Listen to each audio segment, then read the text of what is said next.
पुरुष घर का काम नहीं करते। रीना की नई नई शादी हुई थी। रीना भी नौकरी करती थी। उसके पति भी एक ऑफिसर थे।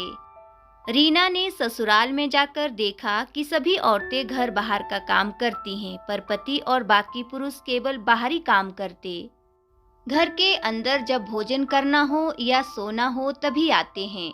रीना भी अकेले ही काम में जुटी रहती थी। सासू माँ बाहर फुर्सत मिलने पर गप्पे हाँकती रहती थी। वह तो अच्छा था कि वह और उसके पति दूसरे शहर में नौकरी करते थे। छुट्टियां होने पर ही जाते थे। पर यदि रीना बीमार हो गई या उसे कोई तकलीफ हो गई तो उसके पति उसकी कोई मदद नहीं करते थे। वह उससे कहते, तुम दवा खा लो, जब तुम ठीक हो जाओ तो उठ के सबके लिए चाय बना देना। उसकी आंखों से आंसू बहने लगते हैं। माँ पिता की दुलारी, 3 भाइयों में एक बहन, बड़ी ही नाजों से पली थी। मजाल है कि एक भी गिलास कभी अपने हाथ से पानी लिया हो। यहाँ आते ही उसे चूल्हे चौके में झोंक दिया गया। कुछ दिनों बाद रीना, उसके पति और उसकी सासू माँ तीनों शहर आ गए। रीना सब काम निपटाकर खाना खिलाकर अपने स्कूल चली जाती। शाम को थकी हारी वापस लौटती, फिर से रसोई में जाकर जुट जाती। ना ही सासू माँ और ना ही पति कोई भी मदद करता। एक दिन रीना आटा गूंथ रही थी। सासू माँ ने आकर कहा, बहू बच्ची पानी मांग रही है, दे दो। वो रसोई की देहरी पर खड़ी थी। रजनी ने आटा गूंथते हुए आवाज लगाई, सुनिए, बेटी को पानी दे दीजिए।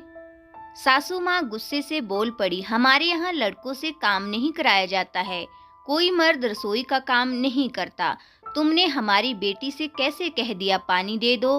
और हाँ, उसका नाम जो तुम पटर पटर करके लेती रहती हो, वह नाम आज से नहीं लेना।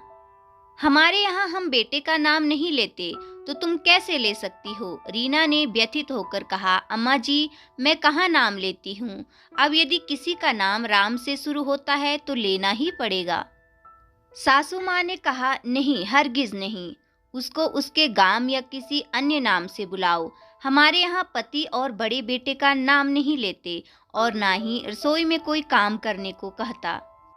रीना ने अपने आटे से सने हुए हाथों को धोया और पानी पकड़ाया। उसका पति सब सुनता रहा, खामोश खड़े होकर, क्योंकि माँ की बात काटने का साहस किसी में नहीं था।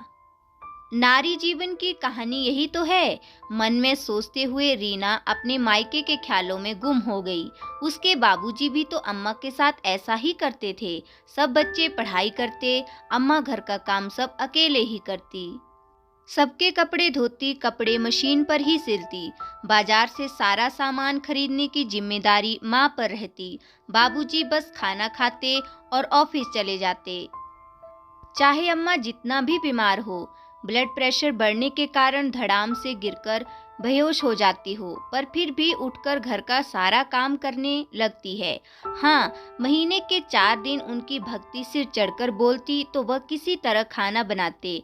माँ को और रीना को उन 4 दिनों में अछूत समय में रसोई और पानी छूने की इजाजत नहीं थी। बाकी दिन चाहे मरते रहो, दिन में 4-5 बार चाय और बढ़िया सा नाश्ता जरूर चाहिए। रीना ने मन ही मन में कहा, बाबूजी, आज आपकी करनी आपकी बेटी को भुगतना पड़ रही है। माँ भी तो किसी की बेटी थी।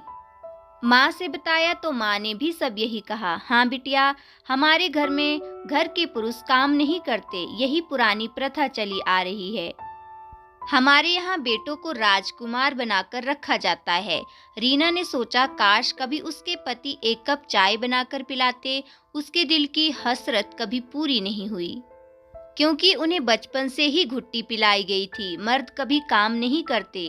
परंतु मेरा मानना यह है, हर माँ को अपने बेटे को घर का सारा काम सिखाना चाहिए। जब हम बेटी को घर का सारा काम सिखा सकते हैं तो बेटे को क्यों नहीं। हेलो फ्रेंड्स, आप इस बारे में क्या सोचते हो? कमेंट करके जरूर बताएं।